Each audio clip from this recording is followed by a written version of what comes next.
요한복음 6장 우리 마지막 부분을 읽었는데, 우리가 지금까지 요한복음 6장을 보았던 것처럼 요한복음은 예수님께서 오병이어로 5,000명을 먹이시는 기적이 있은 다음에 계속적으로 이어지는 그런 내용입니다. 사람들이 예수님의 기적을 잊지 못하고 예수님을 찾아오게 되죠. 그때 예수님께서 그 사람들에게 뭐라고 말씀하셨냐면, 우리가 본 바와 같이 내가 생명의 떡이다. 내게 오는 자는 결코 줄이지 않고 목마르지 않을 것이다. 그래서 내가 살아있는 떡이니까 이 떡을 너희가 먹어야 된다. 내가 줄 떡은 곧 이 생명을 위한 내 살이다. 사람들에게 말씀하셨죠. 그래서 그 유대인들, 거기에 있던 사람들이 뭐라고 하냐면 막 서로 수군대면서 얘기합니다. 이 사람이 어찌 능히 자기 살을 우리에게 주어서 먹게 하겠느냐. 자, 이런 얘기를 할 때 그때 예수님께서 또 뭐라고 하셨냐면, 내 살을 먹고 내 피를 마시는 자는 영생을 가졌다. 자, 이렇게 말씀하시는데, 이게 이제 지금까지 있었던 그 6장의 내용입니다. 자, 이런 대화가 가던 중에 오늘 말씀 그 60절에 보면, 예수님과 함께 있던 그 제자들 중에서 어떤 사람이 있냐면, 제자 중 여럿이 듣고 말하되 이 말씀은 어렵도다. 누가 들을 수 있느냐 한데, 자, 예수님의 말씀이 뭡니까? 어렵다. 이해가 안 된다는 얘기죠. 그리고 이제 그 뒤에 66절에 보면 이들이 어떻게 하냐면, 그때부터 그의 제자 중에서 많은 사람이 떠나가고 다시 그와 함께 다니지 아니하더라. 무슨 일이 일어났습니까? 이 제자 중에서 많은 사람이 떠나갔다. 다시는 예수님과 함께하지 않았다. 그러니까 아주 가버린 그런 이야기입니다. 자, 그러면 이들이 예수님의 이 제자들 중에 떠나간 사람이 있다고 하는데, 이 떠나간 그 이유가 무엇인가라고 하는 거죠.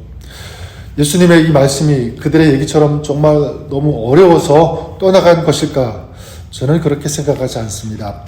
그러면 무엇 때문일까? 라고 할 때, 그들은 육신적으로 먹고 배부른 것에 관심이 있었기 때문에 저는 이것이 더 맞다고 생각해요. 육신적인 것 때문에.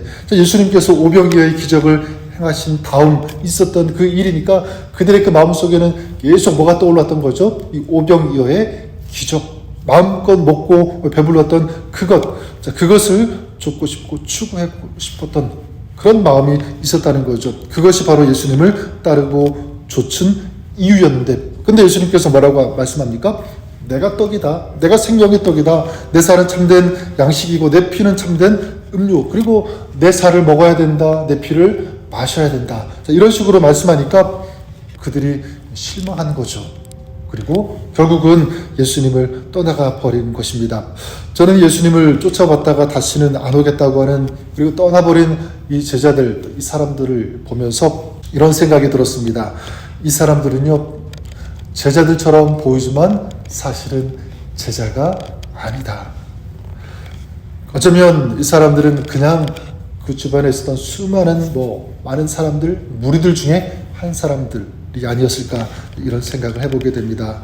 자, 이런 이야기, 또 이런 내용, 이 모습을 볼 때 여러분, 오늘 우리가 살고 있는 이 시대에도 어쩌면 이런 사람들이 있을 수 있다는 것을 생각해 보게 됩니다. 어떤 사람들이죠?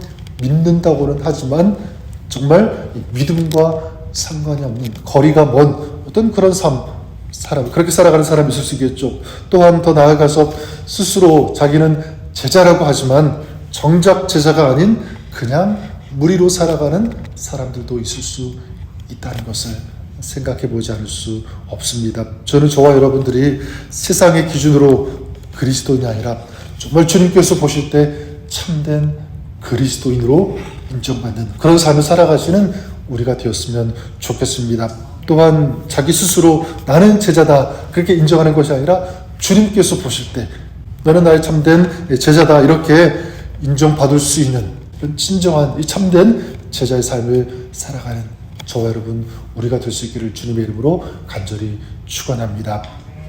자, 그러면 이 제자와 이 무리의 차이가 있다면 무엇일까? 어떤 차이가 있을까라고 할 때 저는 이것이라고 믿습니다. 계속 이 6장의 내용이 그런 내용 아니겠습니까? 이 세상의 떡을 구하고 있는가? 아니면 참된 이 생명의 떡을 구하고 있는가? 저는 여기에서 판가름 난다고 생각합니다. 여러분 말씀드렸던 바와 같이 이 무리는 이 진정한 산떡이 되시는 또 이 생명의 떡이 되시는 주님께는 별로 관심이 없었다는 것을 알 수가 있죠. 무엇에 관심이 있었습니까? 당장 먹을 떡 그리고 마실 어떤 그런 것에 대해서 그들이 관심이 있었다는 것입니다. 다시 말하면 영적인 것보다 육적인 것에 우선 관심이 있었다라고 볼 수가 있습니다. 그러니까 육적으로 자기 자신들에게 유익이 없으니까 어떻게 한 것입니까? 예수님을 미련 없이 떠나버렸다. 등을 돌렸다. 이렇게 볼 수 있는 것입니다. 그래서 빌립보서 2장 21절에도 보면 이 사도 바울이 자기와 함께했던 그 이제 동역자들 또 많은 사람들이 있지 않았겠습니까? 그런 사람들을 보면서 뭐라고 탄식하냐면 이런 얘기를 합니다. 그들이 다 자기 일을 구하고 그리스도 예수의 일을 구하지 아니하되. 그 안타까움을 표현한 말이에요. 탄식과 같은 그런 고백인데 무엇입니까? 이 바울 주변에도 많은 여러 명의 이 동역자들이 있었지만 그들이 어땠다는 거죠? 그들도 이 자기의 일을 구하고 예수의 일을 구하는 사람들이 없었다라고 얘기하고 있는 것입니다. 저는 이것이 어쩌면 이 시대를 바라보시는 우리 주님의 탄식이 되지 않을까 그런 생각을 해보게 됩니다. 말씀드렸던 것처럼 민도라 하면서 정작 세상 일 그리고 자기의 일만 구하고 예수의 일을 구하지 않는 그런 모습으로 살아간다면 이게 주님의 탄식이 될 수 있다는 것이죠. 여러분 그렇다면 이 참된 제자는 그러면 어떤 사람일까? 여기에 대해서 71절에 보면 예수님께서 이제 12 제자들에게 말씀하고 있죠. 사람들이 떠나갈 때 그때 제자들에게 12명 제자들에게 뭐라고 말씀하냐면 너희들도 가겠느냐? 직접적으로 물어보세요. 너희들도 가겠느냐? 자 이렇게 물어보시자 이 베드로가 뭐라고 대답합니까? 주여 영생의 말씀이 주께 있사오니 우리가 누구에게로 가오리까? 영생의 말씀이 주께 있는데 우리가 누구에게로 가겠습니까? 우리는 결코 떠나지 않겠다는 거죠. 예수님과 있겠다는 그런 고백입니다. 여러분 무엇이냐면 여기에는 여러 가지 마음이 다 녹아 있을 것 같아요. 근데 한 가지 제가 느끼는 것은 지금 이 베드로는 예수님이 좋은 거죠. 예수님이 좋은 거예요. 예수님이 이 생명의 양식이 되신다는 것을 믿고 그리고 또 예수님이 이 생명의 말씀이 되신다. 그러니까 영생의 이 생명의 말씀이 되신 그 주님이 좋으니까 내가 누구에게로 가겠습니까? 나는 그 주님을 떠나지 않겠습니다. 주님과 함께 하겠습니다. 옛날에 이런 찬양이 있었죠. 예수님이 좋은 걸 어떡합니까? 아마 이 베드로가 그런 마음이었던 것 같아요. 나는 정말 예수님이 좋습니다. 떠나지 않겠습니다. 네, 여러분 제자는 어떤 사람이냐면 그래요. 다른 건 몰라도 한 가지 정의한다면 바로 주님과 함께하는 사람. 이 예수님의 제자라고 믿습니다. 다시 말해서 주님과의 이 만남과 이 교제가 지속되고 있는 사람. 그걸 사모하는 사람. 이 교제를 계속적으로 가지고 있는 그런 사람이라고 할 수 있습니다. 그래서 마가복음 3장 14절 15절에 보면 예수님께서 이 제자에 대해서 이렇게 말씀하시는데 뭐라고 말씀하냐면 이에 12를 세우셨으니 예수님이 세우셨죠. 이는 자기와 함께 있게 하시고 또 보내사 전도도 하며 귀신을 내쫓는 권능도 가지게 하려 하심이러라. 자, 예수님께서 이 제자들을 부르신 첫 번째 그 이유가 무엇이라고 합니까?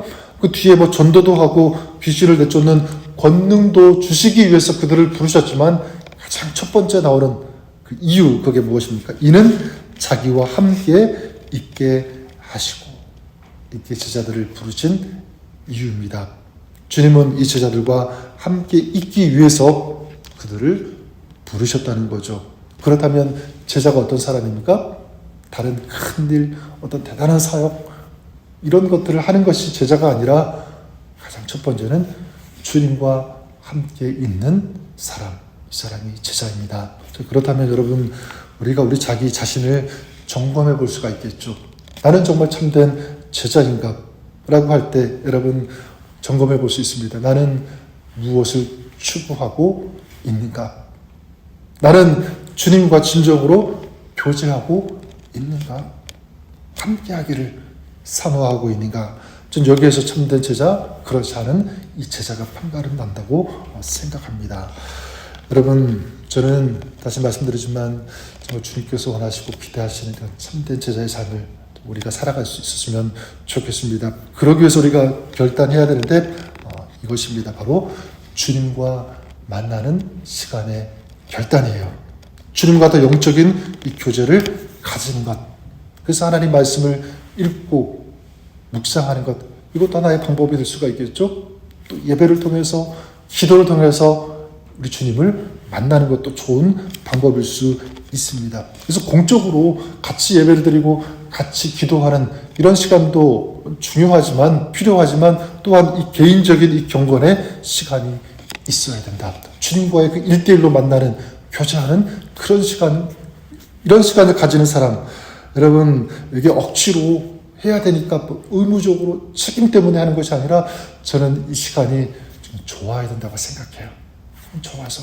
그런 주님과의 이 만남의 시간, 이 경건의 시간이 어떤 행사가 아니라 어떤 삶이 되는 어떤 그런 모습, 어떤 그런 삶을 살아갈 때 여러분, 저는 그것이 참된 제자라고 할 수 있을 것 같습니다. 저는 여러분 우리가 그럴 수 있기를 바랍니다. 정말 주님께서 찾으시는, 또 주님께서 만나고 싶어 하시는 그런 제자, 이것이 저와 여러분 우리가 되고요. 또 오늘도 그런 삶을 살아가시는 그런 하루 될 수 있기를 주님의 이름으로 간절히 축원합니다. 그런 삶을 살아갈 때 우리를 보실 때 주님께서 정말 기뻐하실 것 같아요. 그리고 오늘도 그런 제자의 삶을 살아가는 저희들의 삶 가운데 주님께서 먼저 찾아와 주시고 동행해 주시고 붙잡아 주시고 필요한 양식, 있어야 할 것 공급해 주시고 또 인도해 주시는 줄 믿습니다. 오늘도 그런 하나님의 인도하심과 하나님의 그 동행하심 가운데 오늘도 주님과 함께 살아가시는 복된 하루, 승리하는 하루 되시기를 주님의 이름으로 간절히 축원합니다.